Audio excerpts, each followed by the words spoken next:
नमस्कार जय हिंद दोस्तों, स्वागत है आप सभी का आपके अपने परिवार अभय स्टॉक में। मैं हूं आप सभी के साथ अभय यादव। साथियों, नाटो की सैटेलाइट जो है अब वो खतरे में पड़ चुकी हैं, क्योंकि रसिया कुछ ऐसा कर दिया है कि अब जो जंग पृथ्वी पर चल रही थी शायद अब वो आने वाले समय में अंतरिक्ष में होने वाली है। यहाँ पर कहा जा सकता है कि अब जो है अंतरिक्ष में जो है युद्ध वो शुरू हो सकता है। ऐसा क्यों कहा जा रहा है? इसके पीछे जो है प्रमुख कई कारण हैं, जिनमें जो रूस है, यूरोप के जो प्रमुख सैटेलाइट हैं उनके जो उनको जो है इंटरसेप्ट किया है, ऐसा खबर यहाँ पर बाहर निकल कर आई है। आइए बताते हैं क्या है पूरा मामला, क्या यहाँ पर रसिया ने किया है जिसके वजह से नाटो और अमेरिका की नींद यहाँ पर उड़ी हुई है। ठीक है, और क्या ये आने वाले समय में एक संकेत है कि अब पृथ्वी की जगह अब अंतरिक्ष में भी जो है कि युद्ध यहाँ पर शुरू हो जाएगा। चलिए स्टार्ट करते हैं वीडियो को। साथियों, यहाँ पर रसिया, आप यहाँ पर न्यूज देखेंगे, ये वैसे न्यूज है 4 फरवरी की, जिसमें बताया गया है कि रसिया इंटरसेप्ट यूरोप की satellites placing NATO satellite at risk. ये बाहर निकल कर आया था 4 तारीख को, ये खबर 4 फरवरी 2026 को, कि जो यूरोप की सैटेलाइट्स हैं उनको रसिया ने जो है कि इंटरसेप्ट कर लिया है। नाटो की जो सैटेलाइट्स हैं वो अब यहाँ पर रिस्क पर हैं। पूरा मामला क्या है वो आप लोग अच्छे से पहले एक बार थोड़ा सा समझ लीजिए। देखिए, हालिया में खुफिया आकलन और मीडिया रिपोर्ट से पता चला कि जो रूस है इसने जो यूरोप के प्रमुख उपग्रह हैं जो संचार पर कड़ी नजर रखने वाले हैं, उसे रोकने के लिए एक विशेष उपग्रह तैनात किया है, जिनमें कुछ नाटो अभियानों से जुड़े हैं। यानी कि रसिया ने एक सैटेलाइट लॉन्च किया है। सिंपल ये मैं आपको बताऊं तो एक तरीके से सैटेलाइट लॉन्च किया है जिनका काम है कि वो जाकर जो नाटो के या फिर जो यूरोपियन यूनियन के, अमेरिका के या फिर रसिया के जो भी दुश्मन देश होंगे उनके सैटेलाइट्स को जो है उनकी जासूसी करेगा या फिर उनको जो है कि डिस्ट्रॉय भी कर सकता है।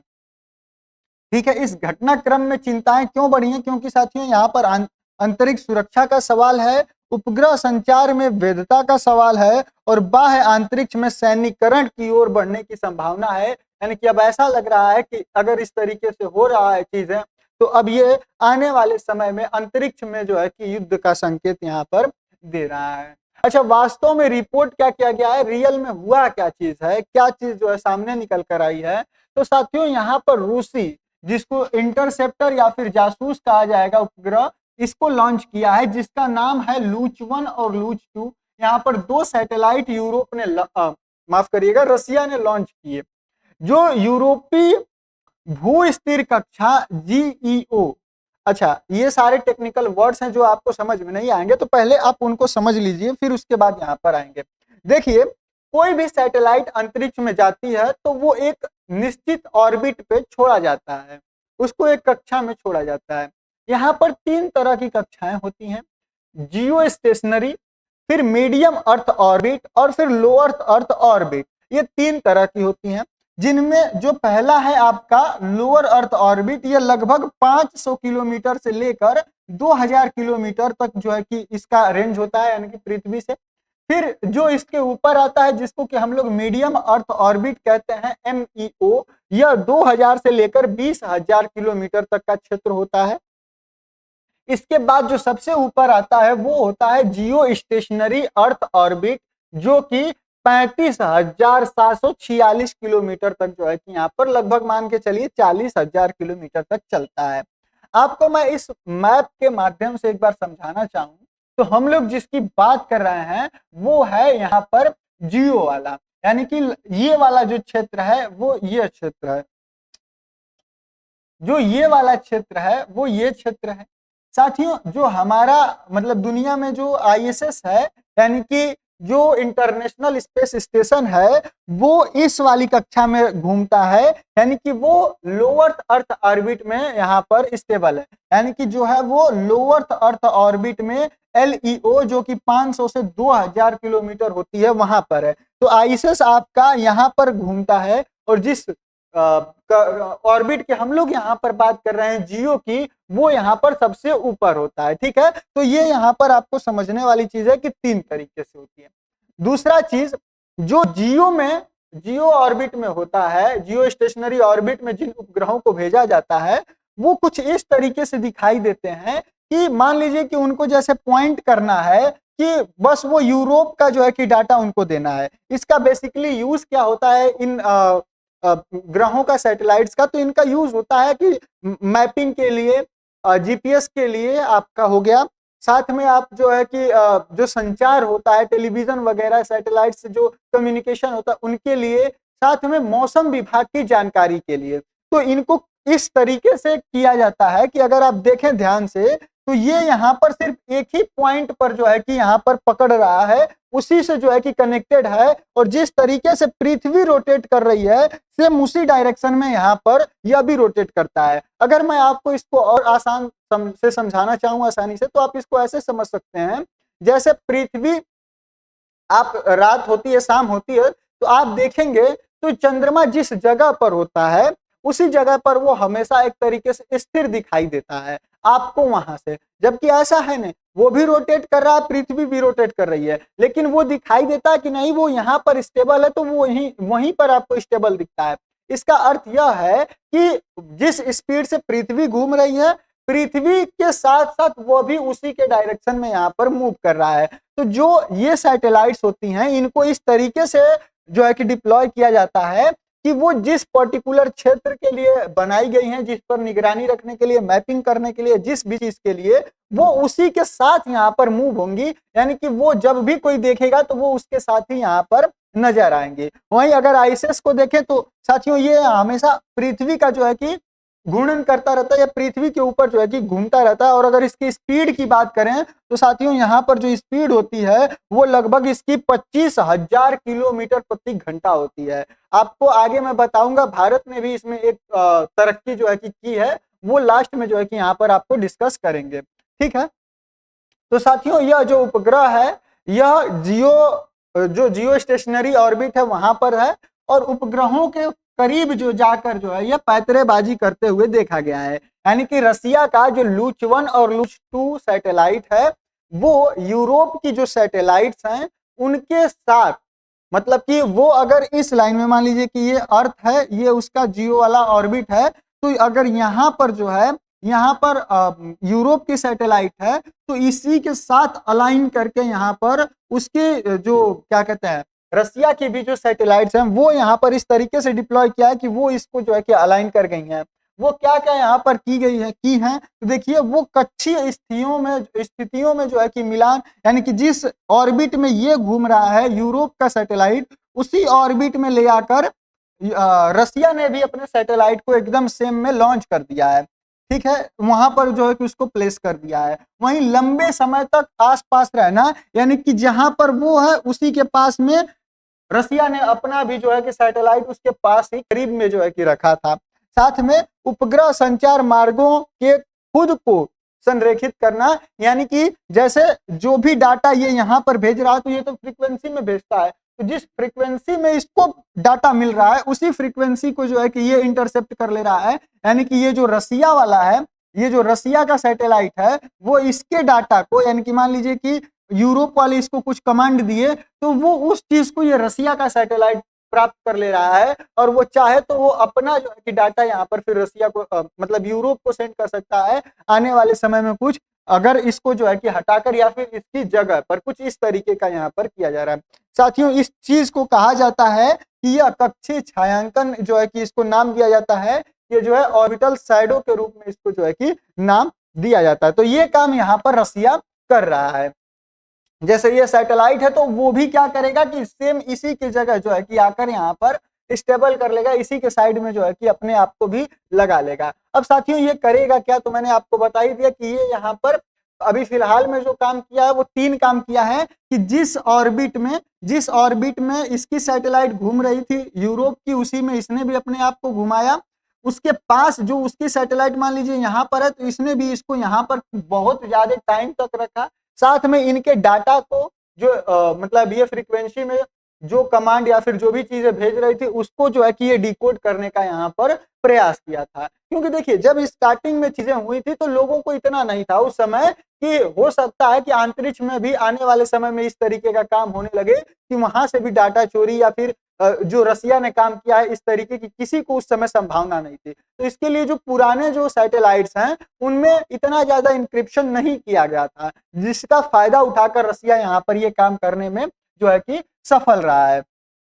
साथियों यहाँ पर महत्वपूर्ण है कि उपग्रहों के अपहरण, विनाश या फिर निष्क्रिय किए जाने का कोई यहाँ पर सार्वजनिक प्रमाण नहीं मिला है। यानी कि यहाँ पर इसने उस सैटेलाइट को किसी भी प्रकार से फिजिकली हार्म नहीं किया है, उसको कुछ भी नहीं किया है, सिर्फ उसके इर्द गिर्द या फिर जो भी चीजें मैंने बताई वो सिर्फ काम किया है। यहाँ पर किसी भी प्रकार से उसको न किडनैप किया गया है या फिर उसको जो है कि डिस्ट्रॉय भी नहीं किया गया है, यानी कि किसी तरीके से उसको फिजिकली हार्म यहाँ पर रसिया ने करने का काम नहीं किया है। साथियों शत्रुता पूर्ण आदेश को क्रियान्वयन की कोई भी यहाँ पर पुष्टि नहीं हुई है, यानी कि यहाँ पर किसी भी तरीके के टकराव या फिर जो है शत्रुता करने की यहाँ पर पुष्टि फिलहाल नहीं हुई है। साथियों जो यह जियो स्टेशनरी ऑर्बिट होता है यह लगभग 36,000 किलोमीटर की ऊपरी परिक्रमा करता है और यहाँ पर प्रसारण, दूर संचार, मौसम की निगरानी, सरकारी व जो सैन्य संचार के लिए जो सैटेलाइट्स जो है कि वहां पर भेजे जाते हैं इन सारे कामों को करने के लिए। यहाँ की जो सिग्नल की कमजोरियां हैं तो मैंने आपको बताया कि जो पुराने टाइम के जो सैटेलाइट डिजाइन किए गए थे उनमें इंक्रिप्शन नहीं था, तो इसके लिए यह जो है कि यहाँ पर इस तरीके का काम यहाँ पर रसिया जो है वो कर पा रहा है। अब बात करें कि यह एक गंभीर और चिंता का विषय क्यों है, तो देखिए इसमें पहली बात है कि खुफिया जोखिम। मान लीजिए कि वो वहां पर जाकर उस तरीके से सैटेलाइट को अपने अलाइन कर ले और जो डाटा यूरोप वाले उसको भेजे या फिर नाटो वाले जो है उसको भेजे, कोई भी देश जो कि रसिया का दुश्मन है, मान लीजिए युद्ध की स्थिति है, वो उससे डाटा चोरी करने या फिर किसी भी तरीके की जानकारी लेने के लिए भेजे और बदले में जो एग्जैक्ट आना चाहिए था आंसर उसकी जगह रसिया जो चाहे वो कमांड अगर इनको भेज दे या फिर वो डाटा इनको भेज दे तो इस तरीके से उनको गुमराह किया जा सकता है। तो ये सारी जो है कि चीजें यहाँ पर की जा सकती हैं। जैमरिंग हो गया, यानी कि उनको उस डाटा को ही जैम कर दे, स्पूफिंग कर दे, साइबर हस्तक्षेप करके यानी कि किसी तरीके से उसको जो है कि डिस्टर्ब कर दे, तो ये चीज यहाँ पर की जा सकती है। अब इसमें सामरिक निर्भरता की बात करें तो देखिए यूरोपीय उपग्रहों का समर्थन यानी कि नागरिक संचार नेटवर्क, सरकारी संचालन समिति और सैन्य नाटो से जुड़े संचार यहाँ पर इसमें जो है कि शामिल है। अब इसमें व्यवधान प्रभावित कर सकता है इमरजेंसी सर्विसेज को, जो फाइनेंशियल सिस्टम है और जो मिलिट्री कोऑर्डिनेशन है। सबसे इंपॉर्टेंट यहाँ पर जो है वो चीज ये है कि मिलिट्री कोऑर्डिनेशन, यानी कि मिलिट्री जो कोऑर्डिनेशन है उसको ये जो है रसिया यहाँ पर इम्पैक्ट डाल सकता है। तो साथियों बात करें कि क्या यहाँ पर नहीं हुआ, तो देखिए यहाँ पर किसी भी प्रकार का सैटेलाइट को हार्म नहीं किया गया है, उसको डिस्ट्रॉय करने का कोई भी एविडेंस नहीं मिला है। यहाँ पर फिजिकल जो है वो कोलिजन या फिर अटैक नहीं हुआ है। कमांड टेक ओवर करने की अभी कोई भी कंफर्म जानकारी नहीं है, यानी कि ये हो सकता है कि ऐसा हुआ हो लेकिन यहाँ पर कोई कंफर्म जानकारी नहीं है। वहीं डिक्लेयर्ड स्पेस वॉरफेयर, यानी कि क्या यहाँ पर ये क्लियर किया गया है कि ये स्पेस में अब जंग स्टार्ट हो गई है, तो इसका भी अभी कोई भी पुख्ता या फिर जानकारी या किसी देश ने आकर इस तरीके का बयान नहीं दिया है। साथियों यह गतिविधियां जो है वो शत्रुतापूर्ण खुफिया जानकारी जुटाने की हैं, न कि प्रत्यक्ष युद्ध की, यानी कि सिर्फ और सिर्फ यह एक तरीके से जासूसी करने के लिए काम जो है कि रसिया ने किया है। अब बात करें कि रणनीतिक संदर्भ इसका क्या है, देखिए प्रतिस्पर्धा एक नए क्षेत्र के रूप में जो है कि अंतरिक्ष में अब हो रही है, एक तरीके से यहाँ पर सामने आ रही है, जिसमें आधुनिक सैन्य सिद्धांत अंतरिक्ष के को एक रणनीतिक क्षेत्र के रूप में यहाँ पर मान्यता देते हैं। साथ ही चाहे वो जमीन हो, समुद्र हो, हवा हो या फिर साइबर सुरक्षा हो। वहीं जो उपग्रह सहारा देते हैं, चाहे वो नेविगेशन में हो, जीपीएस, गैलीलियो हो गया, फिर निगरानी, सुरक्षित संचार और परिशुद्धता युद्ध, यानी कि जिस समय मिलिट्री का कोऑर्डिनेशन है, तो इसलिए अंतरिक्ष की संपत्तियों की निगरानी करना या उन्हें बाधित करना असममित रणनीतिक लाभ जो है कि यहाँ पर प्रदान कर सकता है, यानी कि इससे जो है दुश्मन देश को बहुत ज्यादा फायदा हो सकता है अगर वो किसी भी देश के जो है कि सैटेलाइट के साथ ऐसा कर सकता है। अब बात करते हैं भारत की, तो देखिए भारत ने भी यहाँ पर एक काम किया है। आपको ये जो फोटो दिखाई दे रही है, यह आपके मतलब जो इंटरनेशनल स्पेस स्टेशन है ISS, उसका भारत के एक सैटेलाइट ने यहाँ पर फोटो क्लिक किया है। India's gain in orbit spying capability now snow on enemy satellite, यानी कि भारत ने भी अपने पास ये जो है वो डेवलप कर लिया है टेक्नोलॉजी कि वो अपने दुश्मन देश के सैटेलाइट्स की जासूसी कर सकता है, उसके लोकेशन का पता लगा सकता है। आपको लग रहा होगा कि ये बहुत ही इजी है, लेकिन एक बार सोचिए, मैंने आपको स्टार्टिंग में बताया था कि जो आईएसएस है वो 25,000 किलोमीटर प्रति घंटे की रफ्तार के साथ यहाँ पर पृथ्वी का चक्कर लगाता है, और उस रफ्तार के बावजूद भी यहाँ पर इतना एग्जैक्ट जो है फोटो यहाँ पर भारत के सैटेलाइट ने जो है क्लिक किया है। तो इसका सीधा सीधा अर्थ यही है कि भारत ने भी जो है यह टेक्नोलॉजी ऑन कर ली है। अब इसका फायदा क्या होगा, तो देखिए, जब आप किसी की लोकेशन जान गए हैं तो आप उसको डिस्ट्रॉय भी कर सकते हैं। आने वाले समय में इस तरीके की भी टेक्नोलॉजी जो है कि आ ही जाएगी। आपका क्या सोचना है इस विषय पर, जरूर जो है कि कमेंट सेक्शन में बताइएगा कि यहाँ पर जो ये स्पेस में जो चीजें चल रही हैं क्या वो सही है। अब बात करें कि नाटो और यूरोप की प्रतिक्रिया क्या है, तो वो लोग देखिए अब तैयारी कर रहे हैं। उन लोगों को भी पता है कि उनके सैटेलाइट्स कमजोर हैं, तो वो लोग अब नए सैटेलाइट्स को वहां पर भेजना चाहते हैं, और जो पुराने सैटेलाइट्स हैं उनका कम से कम यूज करना चाहते हैं कि किसी भी प्रकार की जानकारी उनकी लीक न हो। लेकिन इसमें बहुत समय लगेगा नए सैटेलाइट्स को वहां पर भेजने में। तो अब ये लोग यहाँ पर इस तरीके का काम करेंगे। बाकी यूरोपीय संघ ने इस काम को तेज कर दिया है। IRIS या सुरक्षित उपग्रह संचार प्रणाली का उपयोग करना, और जो GOV सैटकॉम है इसको संरक्षित सरकारी उपग्रह जो है कि संचार में इसका यूज कर रहे हैं। वहीं इनका लक्ष्य है कि पुराने और असुरक्षित उपग्रहों पर निर्भरता कम हो, और जो नए प्रकार के एडवांस यहाँ पर भेजे जा रहे हैं सैटेलाइट, उनका यूज ज्यादा किया जाए। अब साथियों, सबसे इंपॉर्टेंट एक चीज आप लोगों के लिए वो ये है कि अंतरिक्ष का कानून यहाँ पर यह क्या है। तो देखिए, बाह्य अंतरिक्ष संधि के अंतर्गत यहाँ पर एक संधि की गई थी जिसमें यह कहा गया था कि अंतरिक्ष का उपयोग शांतिपूर्ण उद्देश्य के लिए किया जाना चाहिए, जिसमें कक्षा में सामूहिक विनाश के हथियारों का उपयोग जो है कि यहाँ पर प्रतिबंधित होगा। तथापि खुफिया जानकारी जुटाना और निकटवर्ती अभियान कानूनी रूप से एक अस्पष्ट क्षेत्र में मौजूद है, और सैटेलाइट शैडोइंग या फिर सिंगल इंटरसेप्शन पर कोई स्पष्ट प्रतिबंध इसमें नहीं लिखा गया है। यानी कि एक संधि हुई है जिसमें यह कहा गया है, आई थिंक करीबन 93 जो देश हैं वो इसमें जो है कि संधि किए हुए हैं, जिनका कहना है कि कोई भी अंतरिक्ष का जो यूज है वो सिर्फ जानकारी के लिए, जो मानव है उसकी मतलब अच्छे कामों के लिए वहां पर किया जाएगा, युद्ध के जैसे चीजों के लिए नहीं किया जाएगा। लेकिन जो यहाँ पर काम ये किया है रसिया, उसका जो प्रारूप है वो यहाँ पर डिस्क्राइब नहीं है, कि जैसे स्पूफिंग करना, नेटवर्क को जो है कि उनके इंटरसेप्ट कर लेना, ये सारी चीजें इस कानून के अंतर्गत इसके ऊपर कोई भी चर्चा नहीं की गई है। तो इसके वजह से यह यहाँ पर अस्पष्ट है। ठीक है, अब इसको भी एक बार जो है कि फिर से जो है कि हमारे हिसाब से अब इन लोगों को चाहिए कि एक बार फिर से उसको डिस्क्राइब करें, उस पर जो है कि आज के समय में जिस चीज की जरूरत है उसको करके और फिर से यहाँ पर सभी लोगों से उस पर सिग्नेचर कराया जाए।